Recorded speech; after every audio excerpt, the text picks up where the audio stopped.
अस्सलाम वालेकुम स्टूडेंट्स। ये high school English grammar bye rain and Martin का बुक है। ये जो हमारा गोइंग ऑन टॉपिक है उसको हम स्टडी करेंगे आगे। The following take either E R and E S T or more and most. ये मैं आपको 10 एडजेक्टिव्स बताने जा रहा हूँ जो कि पॉजिटिव डिग्रीज में है। इनकी कंपैरेटिव और सुपरलेटिव दो तरह से बनती है। आपकी मर्जी है, आप उसमें ई आर या ई एस टी लगाएं या मोर एंड मोस्ट लगाएं। वो वर्ड्स यहाँ पे लिखे हुए हैं, मैं मीनिंग के साथ आपको समझाऊंगा। पहला वर्ड है पोलाइट। पोलाइट का मतलब होता है महजिब, तो आप इसकी कंपैरेटिव पोलाइटर, पोलाइटेस्ट भी बना सकते हैं, मोर पोलाइट एंड मोस्ट पोलाइट भी बना सकते हैं। इसी तरह सिंपल, सिंपलर, सिंपलेस्ट भी होता है, more simple and most simple भी होता है। सिंपल का मतलब होता है सादा। फीबल, फीबल का मतलब होता है कमजोर, तो फीबलर, फीबलेस्ट भी होता है, मोर फीबल एंड मोस्ट फीबल भी होता है। जेंटल यानी कि नरम मिजाज। नेरो का मतलब होता है तंग। क्रूअल का मतलब होता है जालिम। कॉमन का मतलब होता है आम।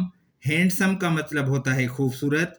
प्लीजेंट का मतलब होता है खुशगवार। स्टूपिड का मतलब होता है अहमक। तो ये जो डिग्रीज हैं, ये सारी की सारी पॉजिटिव डिग्रीज हैं। आप इनकी कंपैरेटिव बनाने के लिए E R E S T भी लगा सकते हैं, मोर एंड मोस्ट भी लगा सकते हैं। यहाँ पे एग्जांपल्स दिए गए हैं। शी इज पोलाइटर या more polite than her sister. वो अपनी बहन से ज्यादा मुहज्जब है। तो देखें, देन लगाया गया है यानी कि यहाँ पे कंपैरेटिव डिग्री लगेगी। तो आपकी मर्जी है, पोलाइटर इस्तेमाल करें या मोर पोलाइट इस्तेमाल करें। यहाँ पे सुपरलेटिव भी इस्तेमाल की गई है। ही इज द पोलाइटेस्ट और मोस्ट पोलाइट ऑफ देम। वो इन सब में सबसे ज्यादा मुहज्जब है। तो ये आपने याद करनी है। ये जो डिग्रीज हैं, इनकी जो कंपैरेटिव और superlative E R E S T से भी आप बना सकते हैं, मोर एंड मोस्ट से भी बना सकते हैं। अब पॉइंट नंबर 83 को डिस्कस करेंगे। The comparative in E R यानी कि जो कंपैरेटिव डिग्री ई आर पे खत्म होती है, is not used when we compare two qualities in the same person और थिंग। यानी कि इसका मतलब है कि अगर एक चीज में मौजूद या एक शख्स में मौजूद दो क्वालिटीज की हम कंपैरिजन करें तो कंपैरेटिव डिग्री यूज नहीं होगी ई आर वाली।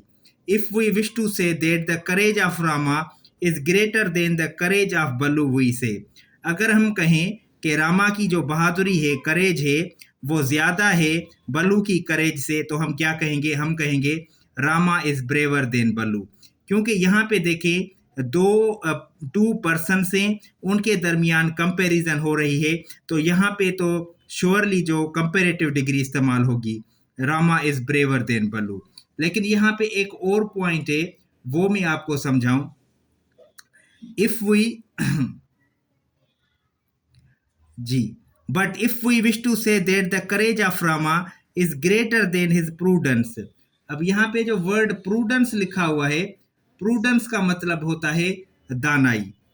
अगर मैं ऐसे कहना चाहूं, इफ वी विश टू से, अगर हम कहना चाहें that the courage of Rama, Rama की जो बहादुरी है, is greater than his prudence, वो उसकी समझदारी से ज्यादा है। वी मस्ट से, तो हम कहेंगे Rama is more brave than prudent, यानी कि रामा अपनी दानाई से ज्यादा बहादुर है। तो इस सेंटेंस को आप गौर से देखें, यहाँ पे दो लोगों के दरमियान कंपैरिजन नहीं हो रही। यहाँ पे कंपैरिजन हो रही है एक आदमी में मौजूद टू क्वालिटीज की, यानी कि रामा ब्रेव भी है और वो प्रूडेंट भी है, यानी कि वो बहादुर भी है और वो दाना भी है। लेकिन दाना से ज्यादा वो बहादुर है। जो पॉजिटिव डिग्री उसमें ज्यादा होगी, उसके आगे हम मोर इस्तेमाल करेंगे। तो यहाँ पे है Rama is more brave than prudent. ऊपर हमने लिखा है ब्रेवर, वहां पे हमने मोर ब्रेव नहीं लिखा, क्योंकि वहां पे हम कंपैरिजन कर रहे हैं दो लोगों के दरमियान। लेकिन यहाँ पे जो हम कंपैरिजन कर रहे हैं, वो एक शख्स में मौजूद दो क्वालिटीज की हो रही है। तो जब क्वालिटीज की कंपैरिजन होगी, तो जो क्वालिटी ज्यादा होगी उसके आगे हम मोर लगाएंगे। Rama is more brave than prudent, यानी कि रामा अपनी दानाई से ज्यादा बहादुर है। मैं अपनी तरफ से आपको एक एग्जांपल दे रहा हूं। एक पेन है जो डियर यानी कि महंगी भी है और वो गुड यानी कि अच्छी भी है। एक पेन है, उसमें दो क्वालिटीज हैं, वो गुड भी है, वो डियर भी है, लेकिन वो महंगी ज्यादा है और अच्छी कम है।